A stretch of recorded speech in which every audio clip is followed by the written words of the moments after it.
Hello everyone, and thank you for joining me today. My name is Vanessa, and I'm a website and brand designer at Habitat Society. This week, I partner up with Clementina so that I can show you how to easily build a landing page and start capturing your audience's emails. Are you ready? Let's get started. So in this module, I'll first walk you through how to create your list using Mailchimp.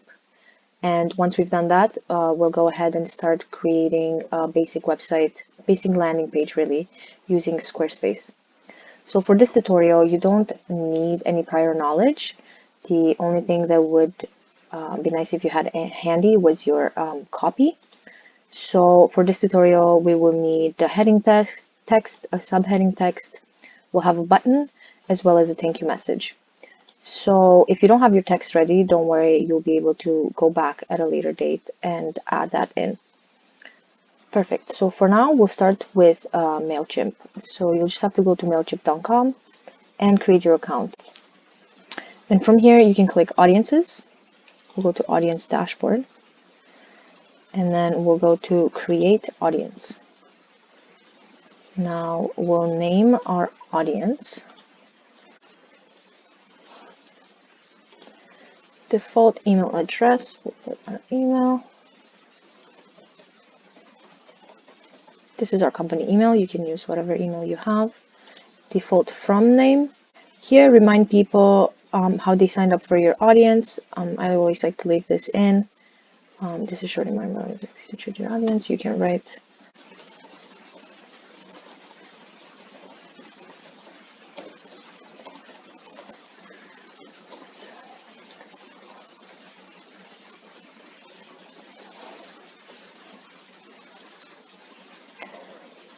and then form settings. Here you can enable double opt-in.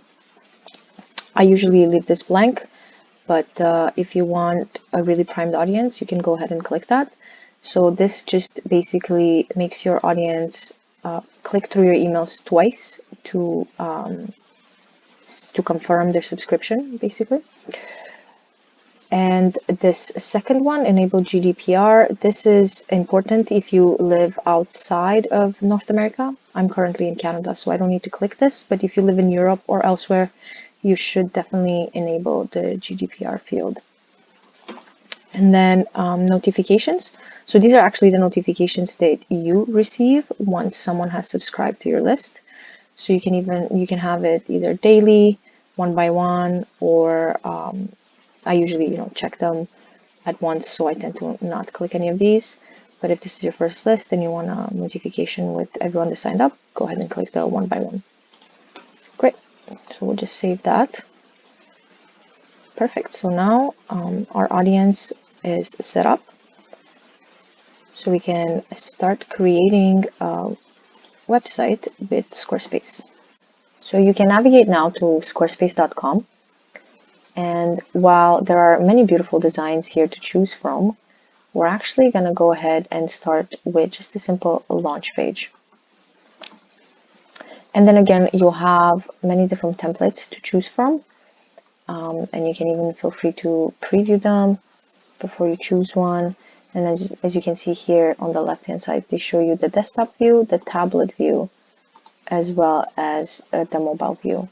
Because Squarespace uses a responsive design, and all of the settings are global and therefore translate to all different devices.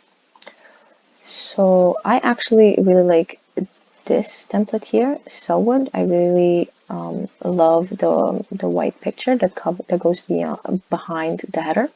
So I'm gonna go ahead and select this one. For your purposes, feel free to choose whatever template feels more authentic to you. So here we can start with our name.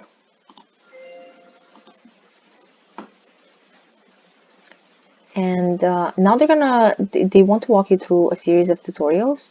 If you're going to really design the site yourself and need extra help, I strongly suggest going through these. But because for now we're only going to create a simple landing page, I'm not going to go through these. Perfect. So this is your dashboard on Squarespace. And as you can see, I have another assistant that popped up here to the right. And again, that's just walking you through the different options and the different elements in Squarespace. You can go ahead and X out of that for now. And in your dashboard, on the left-hand side, you'll see the different settings that you have. And then on the right-hand side, you'll have your website. So from the left menu, we can obviously navigate through the pages. We can go to the global design settings. We can connect our e-commerce site. We can do a little bit of marketing, analytics, scheduling, settings, etc. What we're going to be more concerned with in this tutorial is the design aspect. So I'm just going to go ahead and click on edit here. And once I click on edit, the whole website comes in full view. Perfect. So we're going to start from the top down. We're going to, as you can see in Squarespace, whenever you hover over an element, it tells you that you can edit it. So for the header, the edit button is right up there. But then for other elements, you'll see this little pencil icon, and that basically means edit. Then this is duplicate or delete, and then you'll have these over the text as well, and then over the newsletters as well. So I'm going to go ahead and start with the header. So in the header design, they're going to first ask for a logo. Now, depending on whether or not you have a logo, it doesn't really make a difference. If you don't have a logo, you can just put your name and it will write it in your site's font. But if you do have a logo, you can go ahead and upload it here under site title and logo. So I'm just going to update our own logo, because I don't like the way that font looks.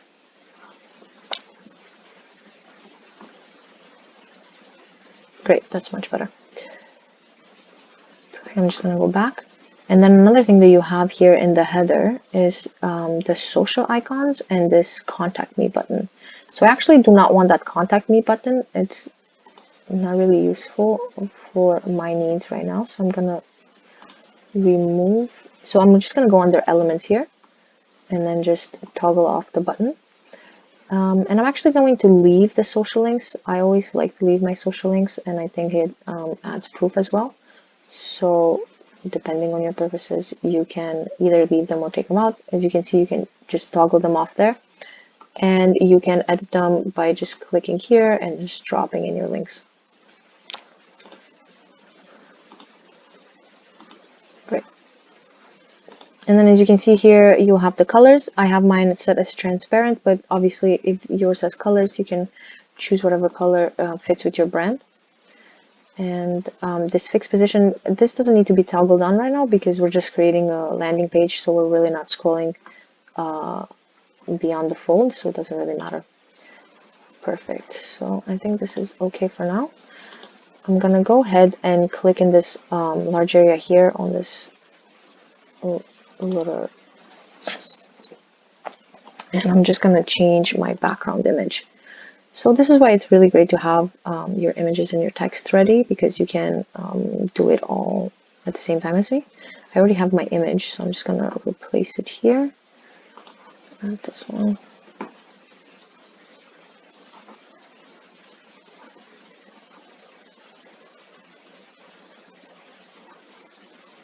Perfect. So I actually really like the way that looks.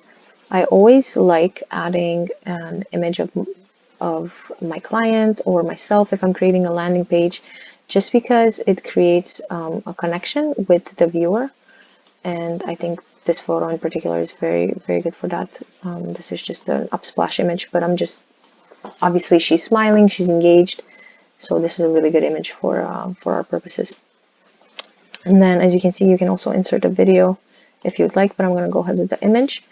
And then another thing is this overlay settings, and mine is now set for 15%, but I think I will increase it because as you can see, I do have this white text here, and it's a little bit hard to read right now, but I do want to leave it on white. Perfect. So I think looks really good. I can read the text very easily. Great. Now, the next thing I'm going to do, I am going to add in my text. So again, I'm just going to hover over the text box and delete this text and just paste in mine.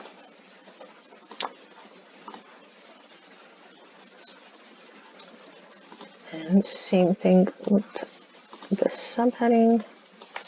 Really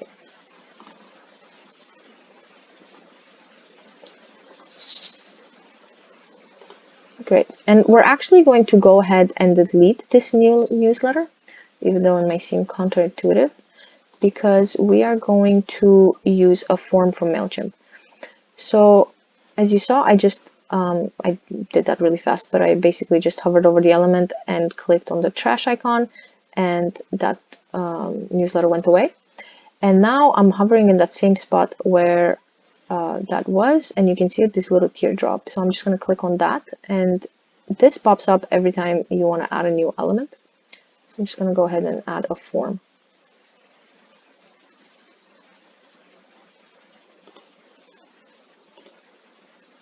Great. So now we're going to edit this form. So the form name, just make sure that the form name is something descriptive, because your customer will get to see this name. And then let's just edit the fields here. So obviously they don't need to add a subject, and they do not need to add a message for this. Sometimes I like to leave the name in, depending on what you're going to use the emails for later. It might be nice to open the email with their name, but if you're not going to do that, you can go ahead and delete it and just leave the email. As you can see, I have a submit button here.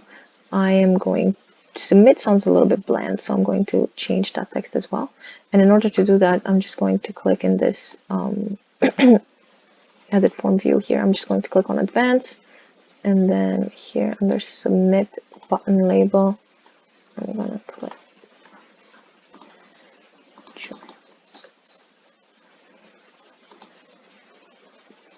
perfect, and click apply. And then in order to connect it to Mailchimp, we're just going to go ahead and click on storage. And then as you can see, the second one is Mailchimp. You'll just click on that. And since we already logged into Mailchimp, we'll just go ahead through the authorizations. Go ahead and authorize Squarespace to use your Mailchimp. And then select the list that you've created. So there you go, I've selected my list. And then again, you'll have that require double opt-in after subscribing. I'm not going to click that. And then just click apply. Great, so this is already looking really good. I'm just going to take a look at my mobile view as well. So this is the mobile preview for my page. And as you can see, in my case, the image is not exactly where I want it to be. So I'm just going to edit that. So again, I just hover over the element, click on edit, go to background. And then as you can see in this window, there's just this little dot. That's the focus dot. I'm just going to move it slightly.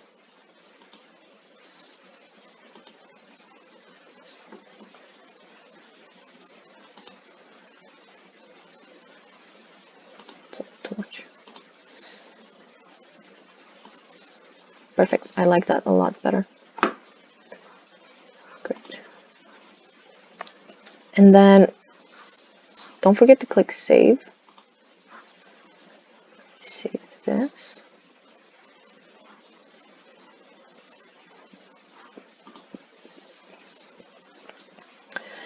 And that's pretty much it. The page is done. Now you can play around again with the colors and the fonts. I'm not particularly in love with this font, so I'm just going to go ahead under these design settings here. And then you can see you have here fonts. And what I really like about Squarespace is that they actually pair the fonts for you. So you have the either sans serif, serif, or mixed. I think I'm going to go ahead with Worksin. I really like Worksin because it's very bold. Let me see what else they have.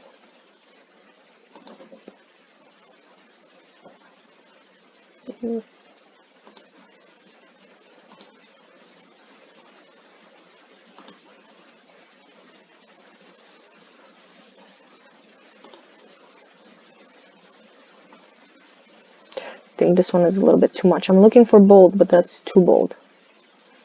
Problematic. I actually think liked the one that they had. Anton. I don't think this is the one that they had, but I really like this combination, the Anton font in 14. This looks good. It's very bold. So I love that. I actually did reduce the size because it's a little too much. It's a 12 now. But yeah, I like the way this looks. But you also have, like I said, serif fonts and mixed fonts as well. So I'm going to save that for myself.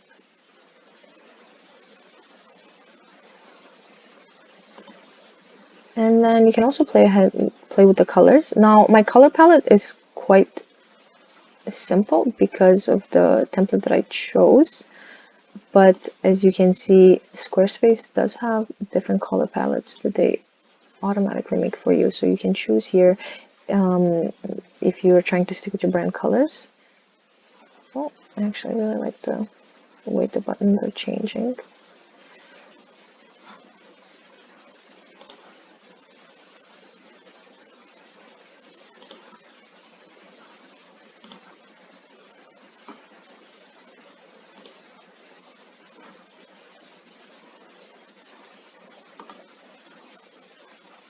Perfect. So I actually like this yellow button. I think I'm going to leave it like this. I think it pops a lot more than when it was gray.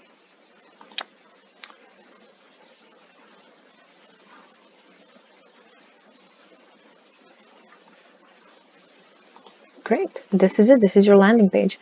And now just one thing that I want to mention is that this link here, this is not actually going to be your link. Your link, you can click it. Once you click this arrow here, it will bring you to this, and this is actually the link of your page. So this is what you're going to use on your social links. This is what you're going to put in your Instagram. So it's going to be whatever name /home, or if you have a domain name, obviously it will just be your domain name with the landing page. Perfect. So I hope this tutorial was helpful for you, and that you are able to create your own page. And don't worry, we'll go back into it and build on this a little later. Thank you. See you guys next week.